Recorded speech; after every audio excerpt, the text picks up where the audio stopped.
Okay, so let's jump right in.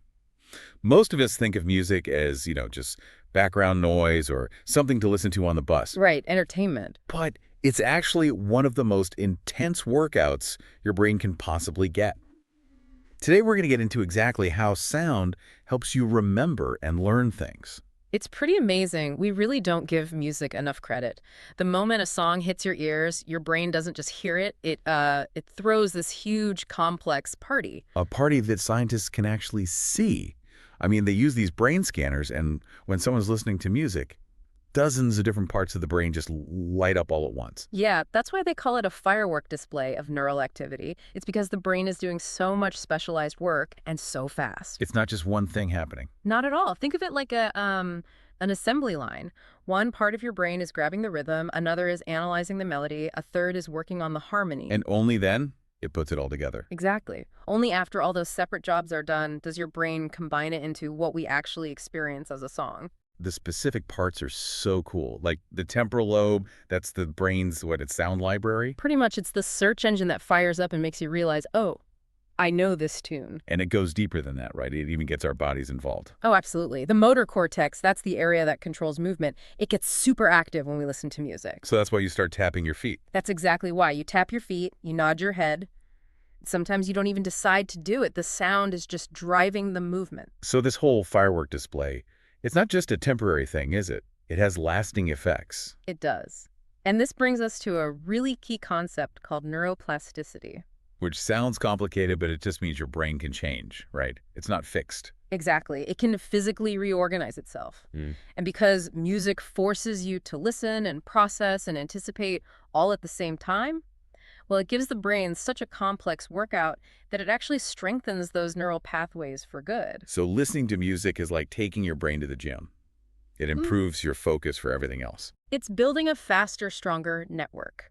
Okay, speaking of networks, let's talk about memory.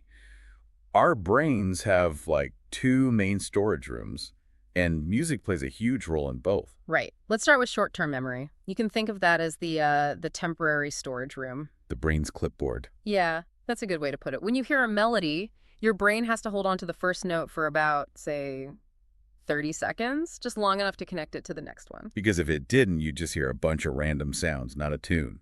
Precisely. You need that system to create the feeling of a continuous melody. And this is where that brain gym idea comes back. Ah, with musicians. Yep. Studies show that musicians have a much more developed short-term memory for sounds. They can hear a string of notes and just play it right back. And that skill helps with more than just music. It strengthens that temporary storage for like remembering instructions or a shopping list. It does. Then you have the second system, which is long-term memory. This is the permanent archive. This is why you can still sing a song from when you were like 5 years old. That's the one. And the reason those memories are so stable is structure. The brain just loves patterns. And music is nothing but patterns. It's all patterns. Repeating verses, predictable choruses. Those act like these super strong anchors for the information, so it's easy to pull it out again, even decades later. Okay, so structure is one piece of the puzzle, but there's something else that acts like super glue for memories, right? There is emotion. The emotional connection is absolutely critical. When a song is tied to a really strong feeling, your brain creates this incredibly deep memory trace. And this is where a specific part of the brain comes in, the amygdala. The amygdala, yeah. That's your brain's emotional control center. It works with your memory centers to sort of tag an experience. If a song was playing during a really happy moment, it gets a VIP tag. And that's not just a feeling, there's actual brain chemistry involved. Right. Listening to music you love triggers a release of dopamine. The feel-good chemical. We call it that, but it's really the pay attention chemical. It tells your brain, hey, this is important, save this. So even if the words fade, that emotional feeling stays perfectly intact. Which brings us to something really practical for studying mnemonic devices. Yes.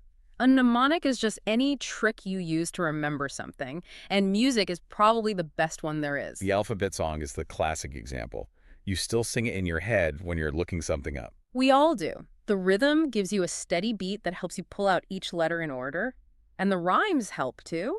Your brain can guess what word is coming next.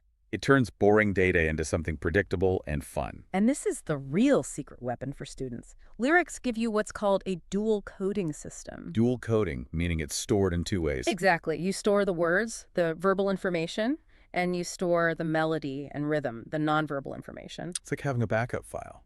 It is. If you forget the words, the tune can bring them back. If you forget the tune, the words can trigger the melody. It makes memorizing long lists or complex formulas so much easier. That makes total sense. Okay, so if just listening is a workout, what happens when you actually learn to play an instrument? That must be like a brain triathlon. That's a great way to describe it. Learning an instrument puts your brain into total overdrive.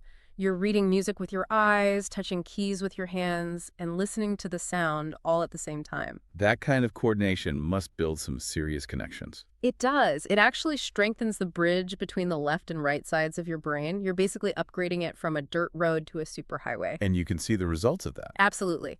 Kids who study music show huge improvements in focus, in fine motor skills, and really importantly, in their spatial temporal skills. Spatial temporal skills. Right. Why are those so important? Well, those are the skills you use for high-level math and science. They help you visualize how things fit together in your head, like in geometry or physics problems. And this isn't just a theory. The proof is in the brain scans. It is. The part of the brain that processes sound is physically larger in people who started musical training when they were young. It's actual physical growth. Which leads to that famous question from the 90s, the Mozart effect. Ah, yes. The theory that listening to Mozart makes you smarter. So is it true?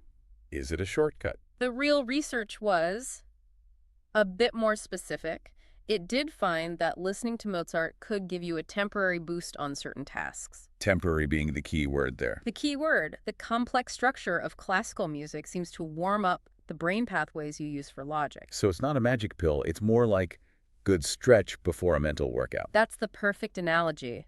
The biggest benefit now seems to be that it creates a calm, focused environment, which just helps you concentrate better anyway. Okay, now we have to talk about the weirder side of this, the annoying side, the earworm. The stuck song, we've all been there. Research suggests most people get one at least once a week. But why? Why does your brain get stuck on a loop like that? It's basically a cognitive glitch. Your brain is trying to process a simple repetitive pattern, and it just gets stuck in a loop. It happens in a part of your working memory called the phonological loop. And pop songs are designed to get stuck there. They are engineered with hooks to do exactly that. So the big question, how do you get rid of it? Experts have two main tips. The first is to do something that really makes your brain work hard, like a puzzle or an anagram. It forces the loop to process new information. And what's the other stranger one? It sounds wrong, but listen to the whole song. Yeah. From beginning to end. Really? Yeah. The theory is the loop is stuck because your brain thinks the pattern is incomplete. Hearing the whole thing signals that it's finished, and your brain can finally let it go. Wow. It's so counterintuitive. Why? But it shows how deep this all goes, and that depth becomes really important when we talk about music therapy and memory loss. This is where it gets truly fascinating. Musical memory is stored in completely different brain regions than, say, memory for names or facts. So even when some parts of the brain are damaged, music can still get through. It can reach parts of the mind that words can't. You can have patients who don't recognize their own family, but they can sing every single word to a song from their childhood. That's incredible. Therapists use that. It's a tool to reduce anxiety, to improve mood, and to help people connect to their past and their loved ones when words have failed them. It's the ultimate proof of how durable our musical memories are. And this isn't just about individual memory, right? It's about how whole communities remember. Absolutely. Music is crucial for sharing cultural heritage. Every culture has its own unique scales, its own rhythms. It's like a sonic signature. It is, and hearing that music triggers this powerful sense of shared identity and history. Things like national anthems or old folk songs. Exactly. They are designed to be remembered and sung together. They're a form of oral history, passing down stories and values from one generation to the next, keeping a community's identity alive. It's a living archive. The living, breathing archive of human experience. So to wrap this all up, what does this mean for everyone listening? It means that music is way more than just something to have on in the background. It's a fundamental tool for keeping your brain healthy and active. The big takeaway here is that your brain is basically wired for music from birth. So the challenge for you is to think about how you can use that natural wiring. Whether it's learning an instrument, or just actively listening, or even making up songs to remember formulas for a test, use it to keep your mind sharp. Good luck with your studies.